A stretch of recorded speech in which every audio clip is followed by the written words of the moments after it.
Acho que já está. Isso. Se quiser compartilhar a tela, Rodrigo. Por favor.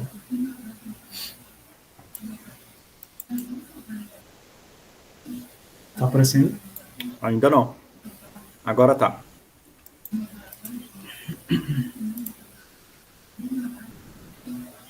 Maravilha. Isso aí, Rodrigo. Tá contigo, tá? Certo. Sua vontade aí.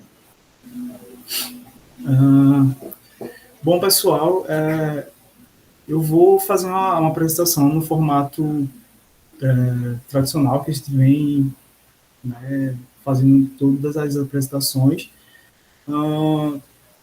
A gente fala um pouco sobre o artigo de hoje e em seguida a gente deixa um espaço para discussão e tira dúvida ou dá alguma contribuição de algo que a gente não compreendeu, né? E aí hoje eu vou apresentar, a gente vai discutir um pouco sobre o artigo Autorregulação no Treinamento Resistido. Addressing, né, the inconsistency, vai entender um pouco acerca das inconsistências voltadas para a autorregulação do treinamento resistido. Esse artigo, né, ele foi publicado na Sport Medicine, que é uma revista com fator de impacto 8,5, e os autores é o Greg, né, colaboradores, tem o Rodrigo Asper aí, o Ben Henry. Esse artigo foi publicado no passado, é um artigo de revisão, e o motivo da escolha desse artigo é que tanto eu quanto o Raoni, a gente vai trabalhar nosso tema, né, de dissertação em cima da autorregulação. Então, a gente precisa entender um pouco alguns conceitos sobre esse método, né, essa abordagem, se é que posso chamar assim, e entender os mecanismos, como é que funciona, e poder trabalhar em cima, né, do nosso tema de uma forma mais concreta. Eu dividi a apresentação seguindo os tópicos do artigo, né, os principais tópicos. Ele começa na introdução falando um pouco sobre a autorregulação, do treinamento explica, né, o que é a autorregulação. Em seguida, ele vai falar sobre as origens da autorregulação no treinamento de força. Consecutivamente, ele vai falar um pouco sobre o desenvolvimento de estruturas de autorregulação nas sessões de treinamento, como é que a gente aplica, né, essa estrutura. Discute um pouco mais lá no final sobre a importância, né, da mensuração e como o erro dessa mensuração pode influenciar negativamente o processo da autorregulação, e, por fim, traz algumas considerações, né, acerca da revisão como um todo. Vamos começar falando, né, antes de mais nada, sobre o princípio da individualidade, que é um princípio discutido aí e aceito no mundo todo. Ninguém nega, né, o princípio da individualidade no processo de treinamento neuromuscular, no treinamento esportivo em si, né. E aí, partindo desse princípio da individualidade, de que cada ser humano ele tem, né, sua particularidade, e ele vai acordar um dia bem, outro dia ele vai acordar não tão legal, não tão disposto, outro dia ele vai acordar motivado de novo. Levando em consideração, né, essa individualidade, o treinamento ele deveria, em tese, né, seguir os ajustes a partir de mensurações das respostas individuais que esse indivíduo apresenta, né, durante o processo de treinamento. Isso seria basicamente um conceito de autorregulação, né? A autorregulação ela não é o conceito de que a programação de treinamento ela vai ser feita de uma forma automática e pré-estabelecida, né, com regras pré-estabelecidas e definidas. Não é isso de autorregulação. A autorregulação aqui seria simplesmente o processo de ajuste e reajuste a partir, né, das respostas individuais, das mensurações do desempenho que são coletadas diariamente ou semanalmente ou a cada 3 meses, vai depender da frequência dessas mensurações, tá? Deixa eu cortar isso aqui. E aí o processo de autorregulação, ele se baseia basicamente nesses dois feedbacks, né? A gente mensura o desempenho, a performance do indivíduo, do atleta, e aí essa avaliação ela pode acontecer numa frequência alta, né? Sei lá, todos os dias, uma avaliação diária, né? Um monitoramento. Pode acontecer numa frequência média, uma vez por semana, um dia na semana, né? Ou pode acontecer numa frequência baixa, lá no início do programa de treinamento e lá no final, só um no início, só um no final, ou os dois. Isso aí vai ficar a critério do treinador, né, do preparador físico, enfim, ele que vai decidir.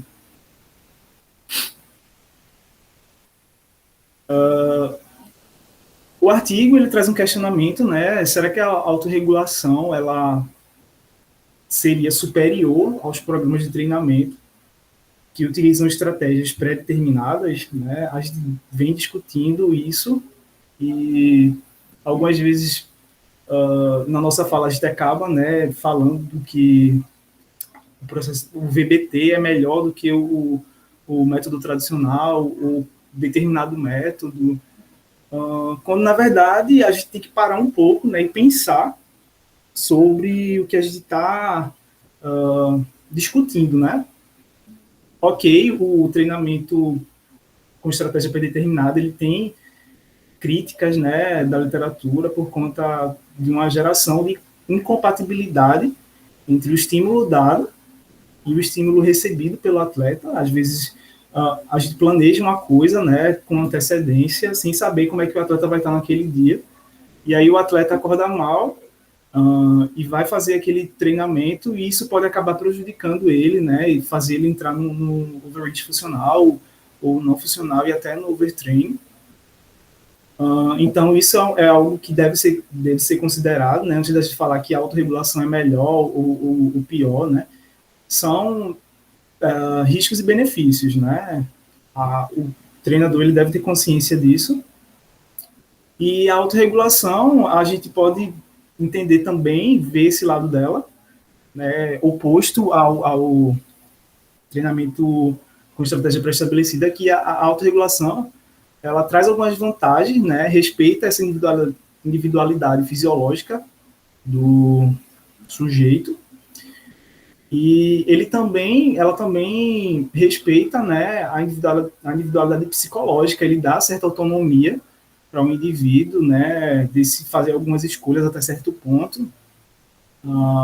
E isso melhora a motivação do indivíduo e isso melhora também a adesão ao programa do treinamento, né? Sobre a autorregulação, ela é um método que é utilizado geralmente no contexto esportivo. A gente vai falar um pouco sobre a origem mais no próximo slide, mas a gente não vê, né, a utilização da autorregulação em ambiente de academia, geralmente, né? A gente não tem o hábito, né? Talvez daqui a alguns anos, quem sabe, mas, em geral, quem tem o hábito de estar sempre avaliando, mensurando o desempenho do atleta e reajustando o programa de treinamento são treinadores e preparadores físicos, né, que estão mais inseridos no contexto esportivo. E aí, como é que surgiu, né, a autorregulação? Raoni já falou em outra apresentação sobre esse desenvolvimento, né? A autorregulação ela surge lá na década de 40 com o Delorme, e ele pensou nessa forma de organizar o treinamento, quando ele observou que no contexto de reabilitação, os pacientes, né, os indivíduos, eles estavam tendo melhor desempenho quando ele fazia avaliações semanais, né, de 10 repetições máximas, se não me engano, e aí ele reajustava o programa de treinamento a partir do desempenho nessa mensuração, né, semanal. E ele comparou com os que faziam programação com a carga fixa, por exemplo, e o desempenho não era tão bom quanto o que fazia autorregulação, né, semanal. E aí, na década de 79, né, quase na década de 80, o Knight, ele pega esse conceito de autorregulação do Delorme e dá uma repaginada, né? Ele cria o protocolo DAPRE, que é o Daily Adjustment Progressive Resistance Exercise, eu acho. É basicamente um ajuste diário, né, progressivo, no treino de força, que ele vai ser feito a partir desse protocolo aqui apresentado. É o seguinte, ele realiza um total de 4 séries, tá? Na primeira série, o indivíduo ele vai realizar 10 repetições a 50%, né, de 6 repetições máximas.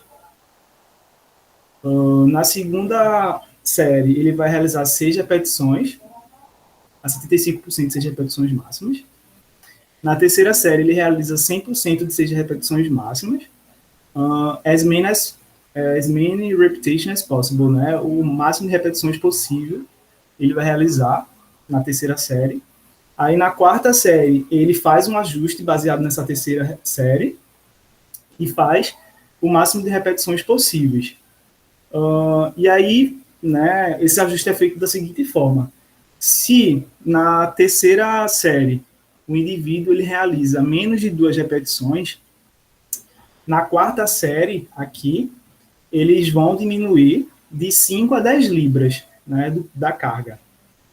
E na próxima sessão, eles diminuem de 5 a 10 libras também. Tá? Eles fazem esse ajuste para a próxima sessão. Se o indivíduo realiza de 3 a 4 repetições, eles diminuem de 6 a 5 libras e mantêm, né, essa carga até a próxima sessão. Se realiza de 5 a 6 repetições na terceira série, na quarta, eles mantêm essa carga, a mesma carga, na terceira série, e aumenta para a próxima sessão de 5 a 10 libras. E assim por diante, né? Eles vão aumentando de acordo com o número de repetições. Se o indivíduo realiza mais de 10 repetições, eles vão aumentar de 10 a 15 libras, e para a próxima sessão eles aumentariam de 10 a 20 libras. Então, esse ajuste na carga, né, na intensidade, era feito baseado no número de repetições, né? Então, basicamente, esse seria o protocolo DAPRE. E ele também era inserido no contexto de reabilitação, né? Não era utilizado como a gente conhece a autorregulação hoje, né, no contexto esportivo. E aí, só nos anos 2000 foi que o CIF, eu acho que é assim que se pronuncia, ele passou a introduzir a autorregulação no contexto esportivo, né? E, a partir disso, a autorregulação vem sofrendo uma série de modificações, vem evoluindo em questão de tecnologia, em questão de alternativas, em formas de mensurar o desempenho, né? E aí cai por terra essa forma de mensurar até a falha, né? As pessoas viram que não era necessário a gente submeter um atleta a uma avaliação diária ou semanal até a falha, e aí colocar o atleta em risco, né? Ou inviável. E atualmente a gente não faz mais isso, né, na autorregulação, não faz a medição até a falha. Basicamente, 2 grandes métodos, né, são populares no mundo todo de autorregulação, né? O primeiro método de autorregulação conhecido é o treinamento baseado na velocidade, que ele faz a prescrição do treinamento, né, do volume e da intensidade do treinamento a partir de faixas da velocidade do movimento. E outra forma, né, de autorregulação são as medidas perceptivas de esforço. O treinamento baseado na velocidade ele é uma forma objetiva, né? A gente tem como ver em números o que está acontecendo, né? A regulação de forma objetiva. Já a forma subjetiva seria a partir das medidas perceptivas de esforço, né? O que leva em consideração a percepção do indivíduo, né? Se ele está chegando até a falha, se ele não está bem para treinar num determinado dia, enfim, se ele está percebendo uma mudança na velocidade da barra. Essas seriam as medidas perceptivas do esforço, tá? E aqui na imagem eu coloquei um encontro, né, como todo mundo já sabe. Geralmente ele é utilizado juntamente com um dispositivo eletrônico, que pode ser um celular ou um tablet, né? Isso aí a pessoa que escolhe. E aqui é uma escala de Borg, não, um exemplo da escala de Borg. Uma crítica que os autores fazem, né, acerca de alguns conceitos e terminologias utilizados na autorregulação é que não tem ou, na verdade, existe uma certa ambiguidade, né, acerca de alguns conceitos, como prontidão, adaptação e fadiga. A prontidão, por exemplo, ela, em alguns artigos, ela se refere a flutuações, né, do desempenho individual, decorrente ao processo, né, dose-resposta do indivíduo, né? E em outros artigos, ele se refere à prontidão como uma medida, nossa, como é que eu posso falar? Que chega antes, né? É uma medida prévia, uma mudança prévia, um aviso prévio, mais ou menos, basicamente dizendo, que vai estar relacionado a processo de adaptação e fadiga. Então, o próprio conceito de adaptação também é criticado pela literatura, né, desse artigo. E o conceito de fadiga, ele fala que existe certa ambiguidade, que deveria, né, existir um certo consenso na hora de relatar na literatura o que seria cada um desses conceitos. A partir de agora, né, o artigo ele vem discutindo sobre o desenvolvimento de uma estruturação na autorregulação e ele apresenta o modelo fitness-fadiga, né, que a gente pode dizer que ele é responsável por conceituar o processo de treinamento. Então, o modelo de fitness-fadiga, ele preconiza, né, que quando o indivíduo é submetido a determinado estímulo, a determinada sessão de treinamento, essa sessão de treinamento é uma carga externa, né, obviamente, é um estímulo externo, e ela vai gerar um efeito no organismo, no nosso sistema, né? E aí, isso a gente pode entender como a musculatura, como as adaptações cardiovasculares, o que a gente quiser, né, entender acerca dos sistemas. E esses efeitos eles podem ser vistos de forma antagônica, o efeito positivo ou negativo. O efeito positivo ele teria uma baixa magnitude fitness e uma longa duração, né, um efeito mais a longo prazo, enquanto o efeito negativo ele teria uma alta magnitude de fadiga e teoricamente seria a curto prazo, né? Então esse treinamento ele pode gerar um desses dois efeitos no nosso organismo. E aí esse modelo de fitness fadiga ele também pode ser visto a partir daquela perspectiva, né, da dose-resposta, né? Se você dá muito estímulo, o indivíduo ele pode, um estímulo além do necessário, né, ele pode acabar se prejudicando, lesionando ou entrando em overtraining. Ou se você der um estímulo muito abaixo do necessário, aquilo ali não vai ser suficiente para causar um efeito positivo, né? Nem negativo, nem tão pouco positivo, vai ser insuficiente. E aí não vai gerar, né, a adaptação que você quer para o indivíduo. A gente pode entender também esse processo de dose-resposta, né, como input e output. A dose de treinamento recebido seria o input, a gente dá um estímulo no indivíduo, esse estímulo vai ser processado no organismo, e em seguida, né, a partir das mensurações do desempenho, sei lá, vamos pensar no CMJ, no salto com contramovimento, né, ele vai apresentar um output, né, as medidas vão dar valores que a gente vai poder interpretar e saber se o indivíduo está fadigando, se o indivíduo está bem para treinar aquele dia, por aí vai. Aqui é um exemplo, né, dado pelo artigo, da carga de treinamento, a carga externa, né, em relação aos dias. Esse tracinho aqui, né, referente à performance, ao desempenho ao longo do tempo, né, isso aqui é um modelo de periodização.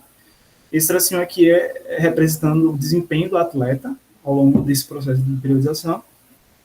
Essa dose aqui são os blocos, né, são os dias, sessões de treinamento que ele está recebendo, né, e aqui está expresso em unidades arbitrárias. A gente pode ver aqui 100 unidades arbitrárias, 150, por aí vai.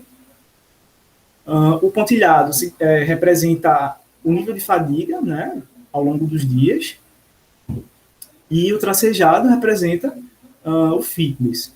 Então, a gente pode ver, né, aqui tem uma fase meio basal, em que eles estão, né, começando o processo de treinamento, e o estímulo é um pouco mais baixo, mas por conta do início, Mas, mesmo assim, esse pequeno estímulo já está gerando adaptação, né? Tanto na fadiga quanto no fitness, eles estão aumentando. Quando chega aqui, nessa dose um pouquinho maior, a gente vê que tem uma queda, né, no desempenho, na performance, mas que logo em seguida ela tem uma melhora e segue, né, melhorando progressivamente até o final. E essa dose, né, de treino ela vai variar durante o passar do tempo. Mas a gente pode observar aqui que a fadiga ela não é maior do que o fitness, né? O fitness ele está maior do que a fadiga, então significa que esse processo de treinamento ele está sendo eficaz, né? Está atingindo o objetivo, pelo menos. O indivíduo não está teoricamente correndo risco de lesionar ou ficar abaixo de, sei lá, um objetivo que ele planejava. Os autores eles mostram, né, uma aplicação prática das estruturas de autorregulação baseado no tempo, né? A gente pode autorregular no meio de uma sessão, no início de uma sessão ou entre sessões, vai depender da estrutura escolhida, né, do método. O primeiro método que eles apresentam é o método de autorregulação durante a sessão, utilizando a escala de repetições em reserva. E aí, né, essa escala, basicamente, ela é uma variação da escala de Borg, só que ela é específica para o treino de força. Tá? Não é para exercícios aeróbicos, é para o treino de força mesmo, e o objetivo é mensurar o esforço percebido, né? O indivíduo ele vai olhar para a escala e saber se ele está perto da falha muscular daquelas repetições que ele está realizando.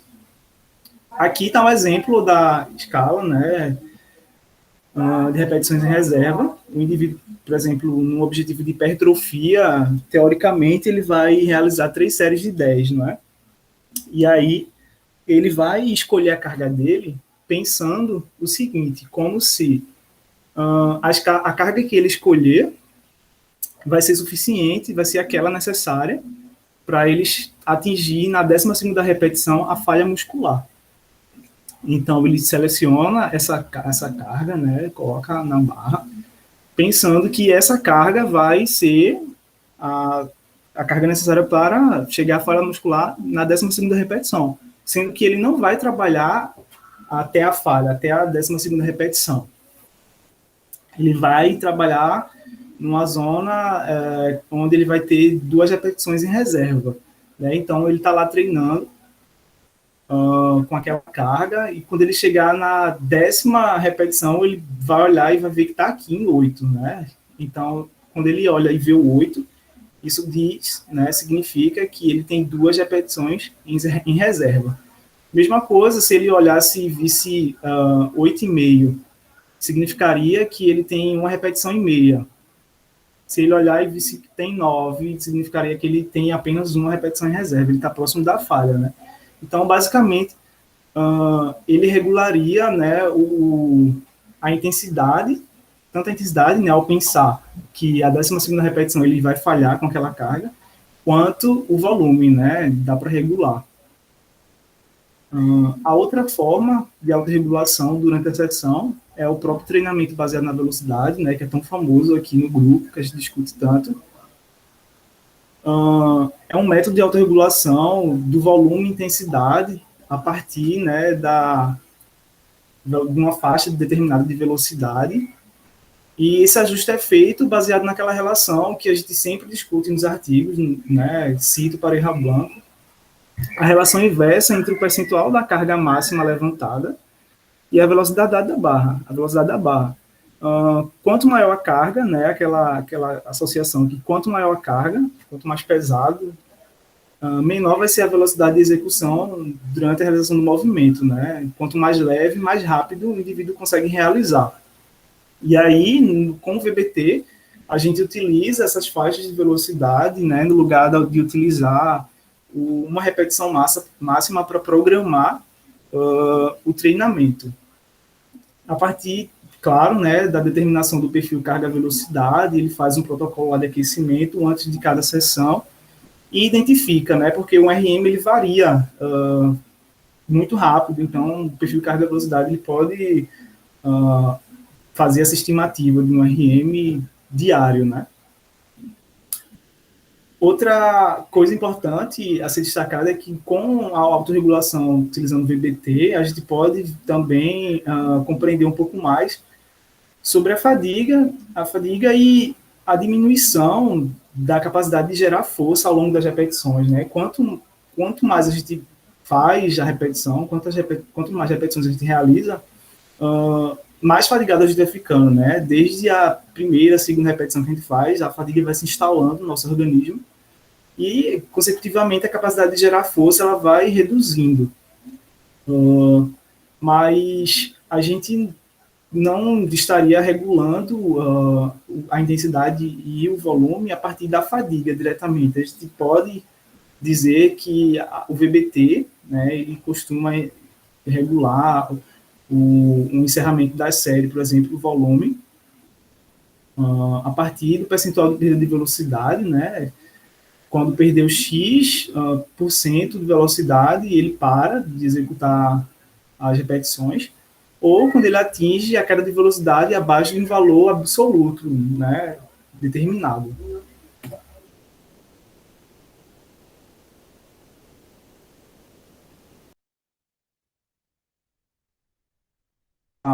Pode ser interpretado em 3 passos.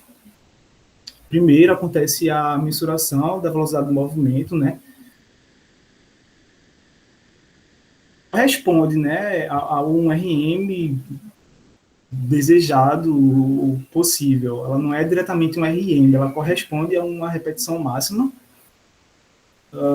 O segundo passo, né, a ser considerado é que a individualização do perfil carga-velocidade ele é utilizado para estimar o RM diário. E aí as cargas subsequentes, né, das séries elas são ajustadas a partir desse perfil carga-velocidade, né? Se ele está erguendo uma carga determinada hoje, não significa que ele vai fazer daqui a 2 dias a mesma carga, né? Pode fazer menos ou mais. O terceiro passo é que uma nova estimativa de um RM é utilizada, né, para ser utilizado como um marcador, né, da performance, deixar ali como referência até um próximo desvio, né, de alcance ser detectado e, né, precisar ajustar tudo de novo. Outra forma de autorregulação é você autorregular o treinamento, né, logo no início da sessão, através da mensuração do desempenho com salto contra movimento, o CMJ, né. Confesso que eu não tinha parado para pensar, né, nessa possibilidade, mas é uma alternativa que o artigo dá, né, de utilizar essa ferramenta CMJ como método de autorregulação mesmo. O CMJ, tradicionalmente, ele é utilizado para monitorar, né, as mudanças no desempenho em intervalos curtos, né? Se você faz um programa de treinamento, uma sessão, por exemplo, você pode fazer o CMJ antes e depois você vai ver que o desempenho no salto dele vai ser menor no CMJ após a sessão de treinamento, né? Por motivos de fadiga, principalmente.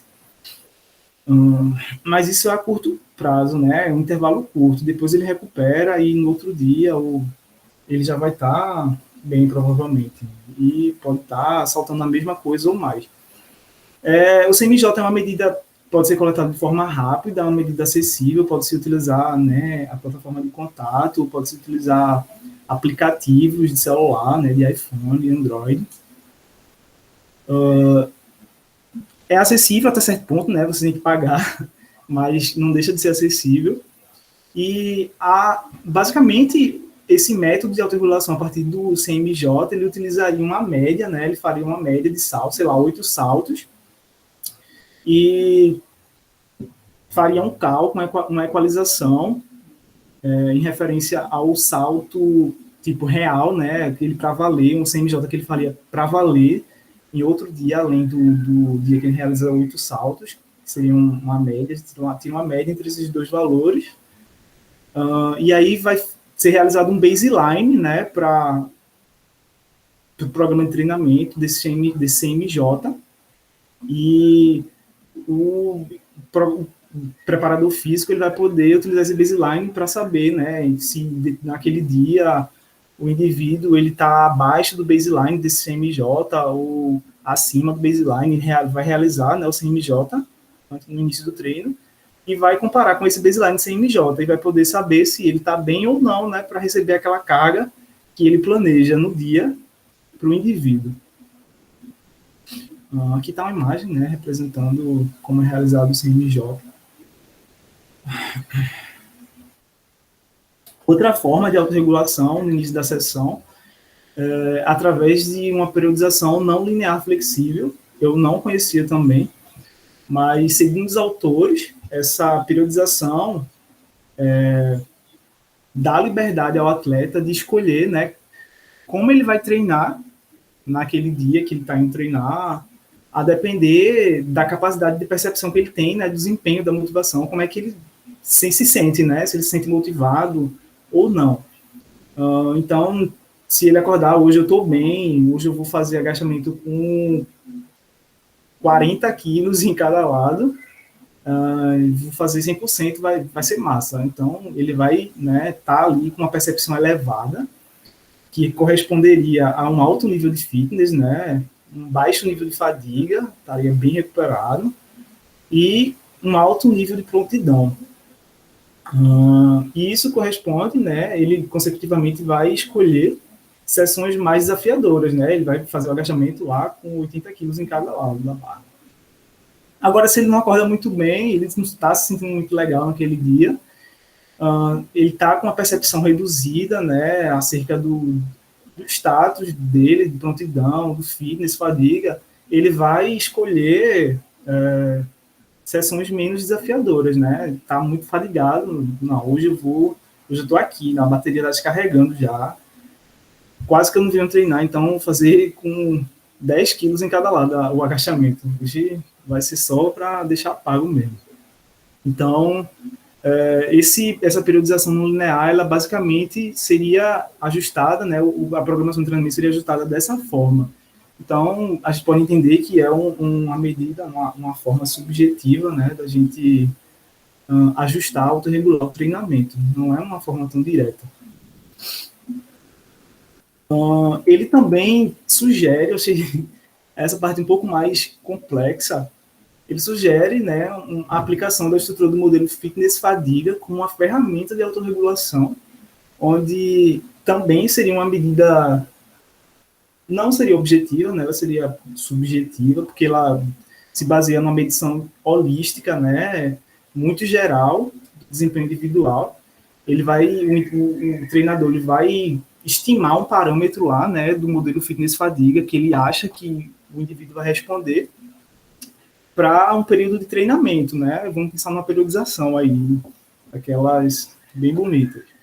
E aí ele toma uma estimativa do parâmetro, eu acho que esse indivíduo vai estar assim, assim, assim.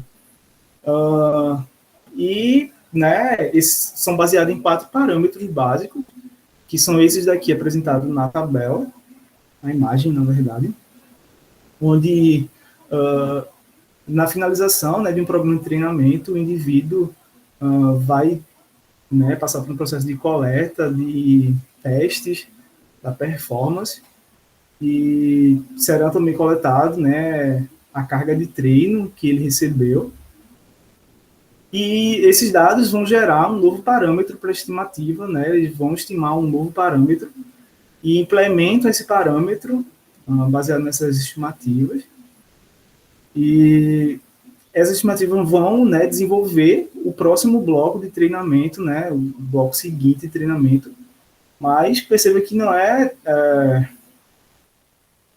algo muito objetivo, algo, né, estimado. E aí, nas cargas de treinamento, né, contínuo e no processo, né, de treinamento vai estar acontecendo o monitoramento da performance, até que seja, né, completo o programa de treinamento, né, o ciclo, e inicia tudo de novo. Perto do final do artigo, ele traz um pouco, né, questionamento não, ele traz um pouco a discussão sobre a importância que a autorregulação toma para si, né, acerca das mensurações. A mensuração ela tem muita relevância, né, para entender como o atleta está respondendo ao estímulo dado. E aí, a partir disso, a gente pode ajustar, né, o programa de treinamento. Porém, se a gente não está coletando sem MJ direito, né, não está, o atleta respondeu errado a escala de bem-estar, foi sem querer, mandou errado, mas ele não percebeu, né, na hora, ou qualquer outra variável, né, for coletada de forma errada, isso vai comprometer todo o processo de treinamento, né, de autorregulado, e vai ficar difícil a gente depois querer comparar e dizer que a programação tradicional, por exemplo, ela é a melhor por causa desses problemas, né? Não, a questão não é a dificuldade de coleta, a questão é você saber coletar direito, né, as coisas, para que não haja um comprometimento, né, desses ajustes. E, basicamente, a gente precisa estar atento, né, na coleta e nos ajustes, porque a relação ela é como se fosse um feedback, né? A gente coleta bem, sem erros, para ajustar bem, sem erros e ter os resultados, né, esperados. E aí, na conclusão, a gente traz de volta alguns destaques, né, sobre como a autorregulação ela pode ser vista como uma estruturação do treinamento, né, de uma forma mais maleável. Ela se ajusta à rotina do atleta, ao status de prontidão do atleta, né, como ele está se sentindo, ao que ele é capaz de realizar naquele dia, né. E esses ajustes são feitos através, né, de mensurações de desempenho individual ou através da própria percepção do indivíduo acerca de como ele está ou como ele percebe o processo de treinamento. Outra coisa a ser destacada na conclusão é que o uso do modelo fitness-fadiga ele pode explicar alguns processos relacionados, né, ao treinamento, que seria a própria carga externa, dado o estímulo dado no treinamento, ou não, né, pode ser outro fator, como a prontidão, né, o sono, a alimentação do atleta, estresse em casa, fatores que não são controlados pelo treinador, pelo né, preparador físico, não tem como ele controlar. Ou pode também, né, explicar processos relacionados à aptidão e à fadiga, né, o fitness fadiga.